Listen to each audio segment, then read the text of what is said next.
नमस्कार, news one India देख रहे हैं आप और आपके साथ मैं हूं ऋतु। चलिए बुलेटिन की शुरुआत करते हैं इस वक्त की बड़ी खबर के साथ, जो कि सीधे निकाय चुनाव से जुड़ी हुई है। निकाय चुनाव पर हाईकोर्ट का बड़ा फैसला सामने आया है।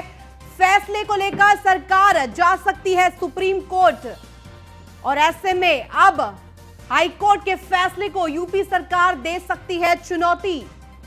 उच्च स्तर पर मंथन कर जल्द सरकार लेगी फैसला। बड़ी जानकारी हम आपको दे रहे हैं निकाय चुनाव से जुड़ी हुई। निकाय चुनाव पर हाईकोर्ट का बड़ा फैसला सामने आया है।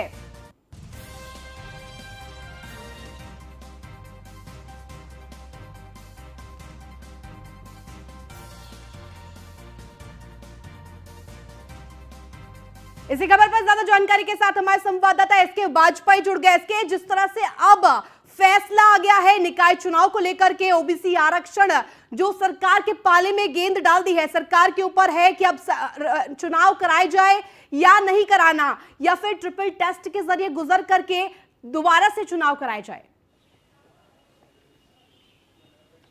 बिल्कुल निश्चित तौर पर, क्योंकि अगर हम देखें जिस तरीके से हाईकोर्ट लगातार पूरे इस मामले को लेकर सुनवाई कर रहा था, क्योंकि 5 तारीख को जिस तरीके से आरक्षण को लेकर उत्तर प्रदेश सरकार की तरफ से नोटिफिकेशन जारी किया गया था, उसको हाईकोर्ट ने रद्द कर दिया है। इलाहाबाद हाईकोर्ट की लखनऊ बेंच ने स्पष्ट तौर पर कहा है कि अगर ट्रिपल लेयर और साथ ही साथ जो आयोग गठित करने की प्रक्रिया है उसके तहत अगर आरक्षण नहीं होता है तो चुनाव बिना आरक्षण के सामान्य सीट की तरीके से कराया जाए, उन सीटों के लिए जिनको लेकर ओबीसी आरक्षण उत्तर प्रदेश सरकार की तरफ से जारी किया गया था। हालांकि पूरे मामले को लेकर लगातार विरोध हो रहा है। इस विरोध के बाद उत्तर प्रदेश सरकार ने अपनी स्थिति को स्पष्ट कर दिया है। उत्तर प्रदेश के मुख्यमंत्री, साथ ही साथ उत्तर प्रदेश के नगर विकास मंत्री, क्योंकि नगर विकास मंत्री के ही विभाग का मामला है, उन्होंने स्पष्ट तौर पर कह दिया है कि बिना आयोग गठित किए, बिना ट्रिपल लेयर का जो सिस्टम है जिसके तहत आरक्षण जारी किया जाना चाहिए, उसके बिना हम चुनाव नहीं कराएंगे। मतलब सीधे तौर पर कि अब चुनावों की तिथियां आगे बढ़ेंगी, क्योंकि हाईकोर्ट ने उत्तर प्रदेश सरकार के पाले में गेंद को डाल दिया था। उत्तर प्रदेश सरकार अगर चाहती तो बिना आरक्षण के जो आरक्षित सीटें थी ओबीसी वर्ग के लिए, जो इस बार आरक्षित हुई थी, जिसके लिए आयोग का गठन नहीं किया गया था, 2017 के सर्वे को ही आधार माना गया था। हालांकि इस पूरे मामले को लेकर सरकार के वकीलों ने हाईकोर्ट में अपना पक्ष रखा था, लेकिन हाईकोर्ट ने स्पष्ट कर दिया कि उस आरक्षण को वो नहीं मान रहे हैं और सीधे तौर पर 5 तारीख के नोटिफिकेशन को रद्द कर रहे हैं। सरकार चाहे तो बिना आरक्षण के भी इस बार चुनाव करा सकती है, लेकिन आरक्षण देने के लिए आयोग गठित कर जो ट्रिपल टी का फॉर्मूला है, जो कि सुप्रीम कोर्ट के निर्देश में था, वो लागू करना अनिवार्य होगा। और सीधे तौर पर उत्तर प्रदेश सरकार की तरफ से आधिकारिक तौर पर बयान जारी कर दिया गया है, में मुख्यमंत्री योगी आदित्यनाथ ने भी स्पष्ट कर दिया है कि उत्तर प्रदेश सरकार आयोग का गठन करने जा रही है और इस पूरी प्रक्रिया को, जो प्रक्रिया सुप्रीम कोर्ट की गाइडलाइन में है, उसको अपनाएगी। अगर जरूरत पड़ती है तो ऐसी स्थिति में सुप्रीम कोर्ट का दरवाजा भी उत्तर प्रदेश सरकार खटखटाएगी। हालांकि उसके थोड़ी देर बाद ही उत्तर प्रदेश के नगर विकास मंत्री ए.के. शर्मा ने भी अपना आधिकारिक बयान जारी कर दिया है, जिसमें उन्होंने स्पष्ट कर दिया है कि अब उत्तर प्रदेश सरकार बिना आयोग गठित किए, बिना आरक्षण व्यवस्था को लागू किए, जो ट्रिपल टी सिस्टम है उसके तहत बिना आरक्षण दिए चुनाव नहीं कराएंगे। मतलब स्पष्ट हो गया है कि अब उत्तर प्रदेश सरकार आयोग का गठन करने जा रही है और बहुत जल्द ही आयोग को लेकर कौन कौन अधिकारी या कौन कौन व्यक्ति उसमें शामिल होंगे, उसको लेकर उत्तर प्रदेश सरकार की तरफ से घोषणा की जाएगी। मतलब एक चीज बिल्कुल साफ हो चुकी है कि चुनाव बिना इस आयोग गठन के, बिना ट्रिपल टी के नहीं होंगे। सीधे तौर पर उत्तर प्रदेश सरकार के नगर विकास मंत्री का यह बयान है, उस बयान को उनकी तरफ से आधिकारिक तौर पर जारी किया गया है, जिसमें यह स्थिति स्पष्ट कर दी गई, क्योंकि लगातार चाहे वो समाजवादी पार्टी हो, कांग्रेस हो, आम आदमी पार्टी हो या दूसरे दल हो, लगातार इस पूरे मामले को लेकर सरकार को घेरने की कोशिश कर रहे थे। इस तरीके के बयान आ रहे थे कि सरकार ने कहीं ना कहीं अपना पक्ष मजबूती के साथ कोर्ट में नहीं रखा। यही एक वजह है कि हाईकोर्ट ने तथ्यों के आधार पर फैसले को दिया है। चूंकि लगातार उत्तर प्रदेश सरकार हाईकोर्ट में यह कह रही थी कि वो सारी प्रक्रियाओं को पूर्ण कर चुकी है, नोटिफिकेशन जारी हो चुका है और सरकार चुनाव कराने के लिए पूरी तरीके से तैयार है, जिसको लेकर व्यवस्थाएं भी कर ली गई हैं। हालांकि इस पूरे मामले पर अब जब राजनीति लगातार गरमा रही थी, तो सरकार ने स्थिति को स्पष्ट कर दिया है कि वो आयोग का गठन करेंगे। जो ट्रिपल टी का जो प्लान है उसको लागू करेंगे, अगर फिर भी जरूरत पड़ती है तो वो सुप्रीम कोर्ट का दरवाजा भी खटखटाएंगे। तो मतलब स्पष्ट है कि चुनाव जो जनवरी के दूसरे या तीसरे सप्ताह में कराए जा सकते थे, अब वो फिलहाल जनवरी में होते हुए नहीं दिखाई दे रहे हैं, क्योंकि इस पूरी प्रक्रिया को अपनाने के लिए आयोग का गठन होगा, सदस्यों की नियुक्ति होगी, आयोग सर्वे करेगा जो कि शैक्षणिक और आर्थिक आधार पर होगा, उसको ट्रिपल टेस्ट के आधार पर ही आगे बढ़ाया जाएगा। मतलब इस पूरी प्रक्रिया में अच्छा खासा वक्त लगने वाला है। तो सीधे तौर पर चुनाव जो जनवरी के दूसरे या तीसरे सप्ताह में कराने को लेकर आयोग पूरी तरीके से तैयार था। उत्तर प्रदेश सरकार के अफसरों ने भी तैयारियां कर ली थी। अधिसूचना जारी करने के लिए हाईकोर्ट के आज के डिसीजन के बाद गेंद उत्तर प्रदेश सरकार और साथ ही साथ उत्तर प्रदेश राज्य निर्वाचन आयोग के पाले में थी। लेकिन अब सरकार की तरफ से जब स्पष्ट कर दिया गया है कि वो आयोग का गठन करेंगे और सीधे तौर पर ट्रिपल टी को लागू करेंगे, अगर जरूरत पड़ती है तो सुप्रीम कोर्ट का दरवाजा भी खटखटाएंगे, तो सीधी है एक बात बिल्कुल स्पष्ट हो गई है कि चुनाव की तारीखें बढ़ेंगी। हाल फिलहाल चुनाव होते हुए नहीं दिखाई दे रहे हैं। जी बिल्कुल एसके, धन्यवाद तमाम जानकारी देने के लिए। वहीं इससे पहले निकाय चुनाव पर हाईकोर्ट का बड़ा फैसला आया। लखनऊ में निकाय चुनाव पर हाईकोर्ट का बड़ा फैसला सामने आया। उत्तर प्रदेश के निकाय चुनाव का अब रास्ता साफ हो गया है। हाईकोर्ट ने यूपी सरकार का ड्राफ्ट खारिज किया है। बिना ओबीसी आरक्षण के ही अब चुनाव होंगे, ये हाईकोर्ट का बड़ा फैसला है। ओबीसी की आरक्षित सीटों को जनरल माना जाएगा। जनरल के खाते में अब ओबीसी आरक्षित सीटें होंगी। बिना ट्रिपल टेस्ट के ही ओबीसी आरक्षण नहीं, और ऐसे में ओबीसी आरक्षण रद्द करके चुनाव कराए जाने की बात सामने आई थी। इसको लेकर अब सरकार तय करेगी कि कैसे निकाय चुनाव होंगे। डीएम की मॉनिटरिंग, चुनाव प्रक्रिया पूरी होगी, उसके बाद ही कुछ आगे समझ में आ सकता है कि क्या कुछ निकाय चुनाव के मद्देनजर होगा। सरकार तय करेगी कि कैसे निकाय चुनाव होंगे। बड़ा फैसला ये हाईकोर्ट का। डीएम की मॉनिटरिंग के भीतर ही चुनाव प्रक्रिया पूरी की जाएगी। निकाय चुनाव पर हाईकोर्ट का यह बड़ा फैसला सामने आया है। तो चलिए आपको ग्राफिक्स के जरिए समझाते हैं कि आखिर क्या है ये पूरा फैसला, किस तरह से ये अब आगे की जो सियासत है इसको भी गड़बड़ा सकता है, इसको भी छेड़खानी हो सकती है। यूपी निकाय चुनाव पर हाईकोर्ट का बड़ा फैसला आया है। ओबीसी की आरक्षित सीटें जनरल मानी जाएगी। बिना ट्रिपल टेस्ट के ओबीसी आरक्षण नहीं, और ऐसे में ओबीसी आरक्षण रद्द करने की बात आई। सरकार तय करेगी कि किस तरह से अब निकाय चुनाव होंगे। अब सरकार के पाले में गेंद है। सरकार डिसीजन लेगी कि आखिर क्या कुछ होगा। उत्तर प्रदेश में निकाय चुनाव का रास्ता अब साफ हो गया है।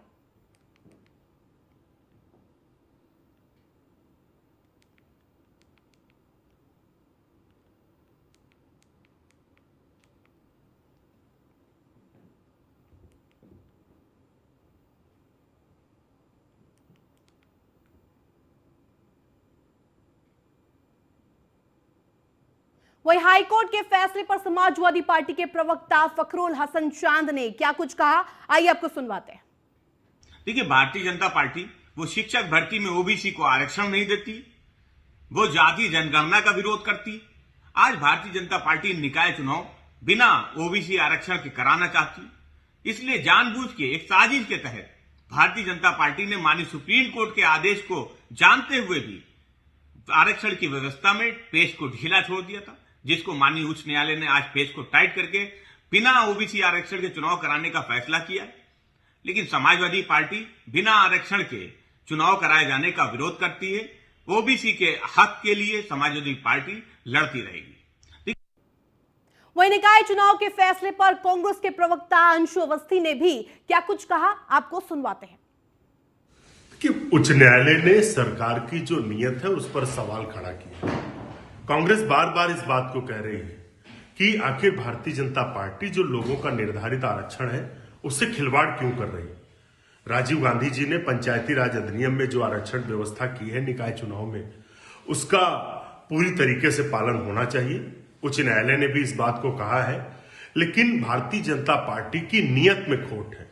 अभी भी हमें शक है कि भाजपा सरकार बिना आरक्षण को पूरे संवैधानिक तरीके से लागू किए बिना चुनाव कराने के पक्ष में है। जब तक पूरी तरीके से जो आरक्षण व्यवस्था है उसका डिप्लॉय नहीं होता है तब तक हम इसके खिलाफ हैं और इसकी लड़ाई हम लड़ेंगे। इसके लिए जहां तक भी जाना पड़ेगा हम जाएंगे। अभी भी अगर भाजपा सरकार, जिसको हाईकोर्ट ने सख्त टिप्पणी करते हुए उनके ऊपर सवाल खड़ा किया है, अगर भाजपा सरकार अभी भी नहीं चेती तो आप ये समझ लीजिए कि भाजपा सरकार। वहीं निकाय चुनाव पर हाईकोर्ट के फैसले को लेकर डिप्टी सीएम ब्रजेश पाठक ने न्यूज वन इंडिया से खास बातचीत की और कहा कि हाईकोर्ट के फैसले का हम अध्ययन कर रहे हैं, साथ ही हम सभी वर्गों का सम्मान करते हैं। आगे उन्होंने क्या कुछ कहा, आइए आपको सुनवाते हैं। हमारे साथ है deputy CM Brajesh Pathak. Sir, जिस तरीके से आज हाईकोर्ट का फैसला आया है निकाय चुनाव को लेकर, तो क्या लग रहा है, विपक्ष कह रहा है कि आरक्षण नहीं देना चाहते थे इसलिए इस तरीके का हम माननीय न्यायालय के निर्णय का भी परीक्षण करा रहे हैं और जैसे परीक्षण के बाद जो निष्कर्ष निकलेगा हम आपके समक्ष दोबारा आएंगे। लेकिन हर स्थिति में उत्तर प्रदेश में हम चुनाव चाहते हैं और सभी समाज के भाई बहनों को हम पूरा सम्मान देंगे। ओबीसी, एसटी, एसटी सभी समाज के हमारे भाई बहन परिवार के सदस्य हैं और भारतीय जनता पार्टी सबको साथ लेकर के चलती है। बीजेपी चुनाव के लिए तैयार है? हम हमेशा चुनाव के लिए तैयार हैं। राहुल गांधी अपनी यात्रा निकाल रहे हैं, यूपी से शुरू होने वाली है। वो फ्लॉप शो है, उत्तर प्रदेश में तो उनका कोई मतलब नहीं है। धन्यवाद। ये है डिप्टी सीएम ब्रजेश पाठक जो बता रहे हैं कि जो हमारे कानूनी जानकार हैं पूरे मामले को देख रहे हैं, हमारी कोशिश होगी कि हम बेहतर ढंग से चीजों को करें, सभी वर्गों को प्रतिनिधित्व देंगे। साथ ही साथ जो राहुल गांधी की यात्रा है वो फ्लॉप है और बीजेपी पूरी तरीके से चुनाव के लिए तैयार है। कैमरामैन सैफ के साथ मैं इसके Vajpayee, news on India, Lucknow. वही यूपी निकाय चुनाव में ओबीसी आरक्षण पर हाईकोर्ट के फैसले और सलमान खुर्शीद के राहुल गांधी की भगवान राम से तुलना करने पर उत्तर प्रदेश के डिप्टी सीएम केशव प्रसाद मौर्य ने क्या कुछ कहा, आइए सुनते हैं। हमारे साथ बातचीत करने के लिए उत्तर प्रदेश सरकार में उप मुख्यमंत्री केशव प्रसाद मौर्य जी हैं। सर, हाईकोर्ट का जो फैसला आया है कि बिना ओबीसी आरक्षण के भी चुनाव कराए जाएंगे, किस तरीके से इस फैसले को देखते हैं आप? देखिए, माननीय उच्च न्यायालय का जो फैसला आया उसके अध्ययन करने के लिए विधि विशेषज्ञों से राय लेने के बाद, उच्च स्तर पर बैठक करने के बाद फैसला जो भी है उससे आपको अवगत कराया जाएगा। लेकिन मैं इतना जरूर स्पष्ट करूंगा कि पिछड़ों के आरक्षण के प्रति सरकार और भारतीय जनता पार्टी दोनों कृतसंकल्प है और उनके आरक्षण के बिना चुनाव के बारे में विचार भी नहीं करेंगे हम लोग। सर, कोर्ट ने यह भी कहा है कि जल्द से जल्द चुनाव भी सरकार करा दे, तो आपको लगता है कि सुप्रीम कोर्ट का दरवाजा भी सरकार खटखटाएगी? नहीं, हम चुनाव समय पर चाहते थे और जो आरक्षण, चाहे ओबीसी हो, चाहे एससी का आरक्षण हो, चाहे महिला आरक्षण हो, वह आरक्षण प्रदान करते हुए चुनाव की प्रक्रिया आगे बढ़ी थी।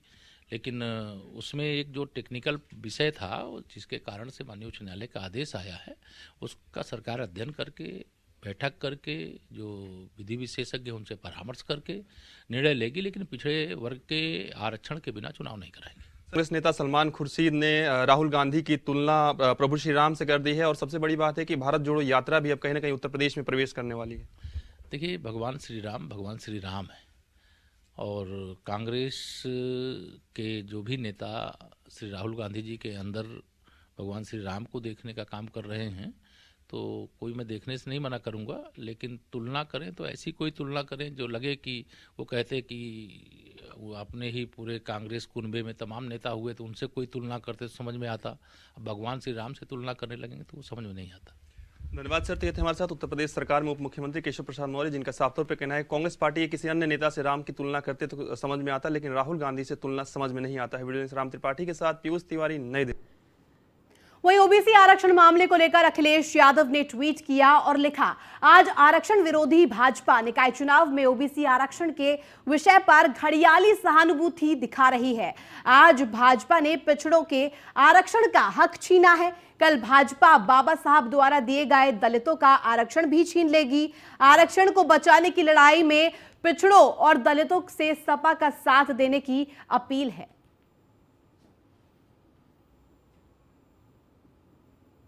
आज आरक्षण विरोधी भाजपा निकाय चुनाव में ओबीसी आरक्षण के विषय पर घड़ियाली सहानुभूति दिखा रही है, ये कहना अखिलेश यादव का। आज भाजपा ने पिछड़े आरक्षण का हक छीन लिया है पिछड़ों का, कल भाजपा बाबा साहब द्वारा दिए गए दलितों का आरक्षण भी छीन लेगी। सीधे तौर पर ट्वीट करके ये बात कही है अखिलेश यादव ने और ऐसे में अपील की है कि अब सपा का साथ दे।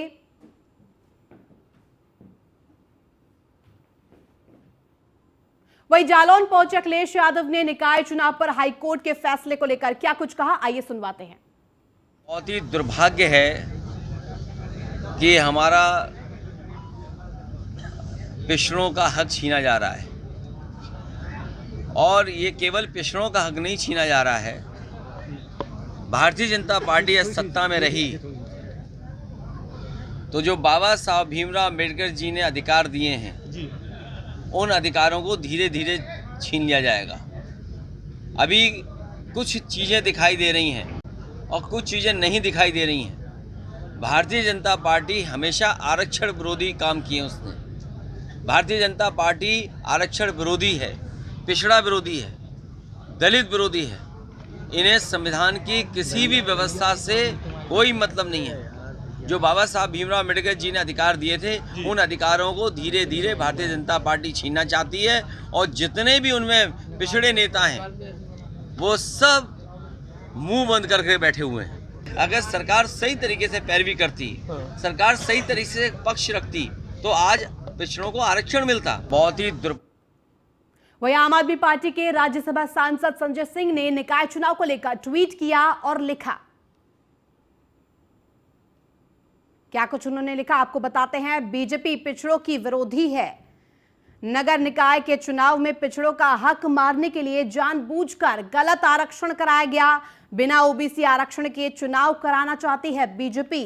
ये सीधे तौर पर कहना है राज्यसभा सांसद संजय सिंह का। सही सर्वे कराकर ओबीसी आरक्षण दोबारा से कराना चाहिए था। ओबीसी आरक्षण दो, फिर चुनाव कराओ आदित्यनाथ जी, वरना सड़कों पर आंदोलन होगा। सीधे तौर पर ये एक तरह से चेतावनी है राज्यसभा सांसद संजय सिंह की। मोदी जी, योगी जी, केशव मौर्य जी, कहां छिपे हो, सामने आओ, पिछड़ों का हक क्यों मारा, ये कहना है राज्यसभा सांसद संजय सिंह का। बार बार इस बात को कहता हूं कि भारतीय जनता पार्टी अपनी मानसिकता से, अपनी विचारधारा से, अपने कर्मों से पिछड़ों, दलितों और शोषितों की विरोधी है। और आज जो हाईकोर्ट का फैसला नगर निकाय के चुनाव के संबंध में आया है, इससे एक बार फिर साबित हुआ है कि भारतीय जनता पार्टी पिछड़ों के खिलाफ है, पिछड़ों के आरक्षण के खिलाफ है, पिछड़ों को उनका हक देने के खिलाफ है।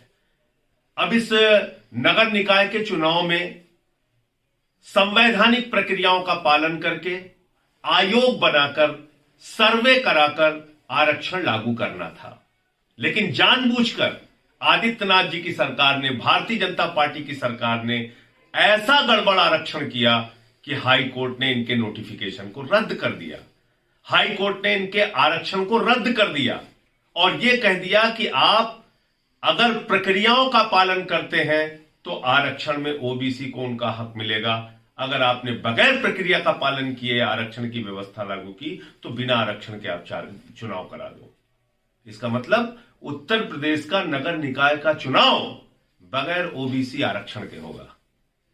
क्या ये बात भारतीय जनता पार्टी के लिए, मोदी जी के लिए, केशव मौर्य के लिए, आदित्यनाथ जी के लिए यह साफ संकेत नहीं देती कि आपकी पार्टी और आपके नेता और आप लोग वास्तव में पिछड़ा विरोधी हो?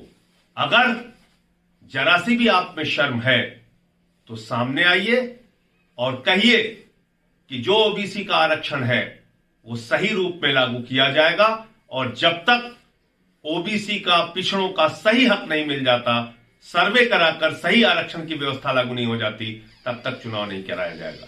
और जो अधिकारी इसके लिए जिम्मेदार है, सरकार में बैठे हुए जो लोग इसके लिए जिम्मेदार हैं, उनके खिलाफ कार्रवाई होनी चाहिए, क्योंकि ये मैं साफ तौर पे कह रहा हूं जानबूझकर किया गया कार्य है। भारतीय जनता पार्टी की पिछड़ा विरोधी मानसिकता को यह दर्शाता है। अगर बगैर ओबीसी आरक्षण के चुनाव में जाने की कोशिश भारतीय जनता पार्टी ने की तो आम आदमी पार्टी सड़कों पर इसका पुरजोर विरोध करेगी।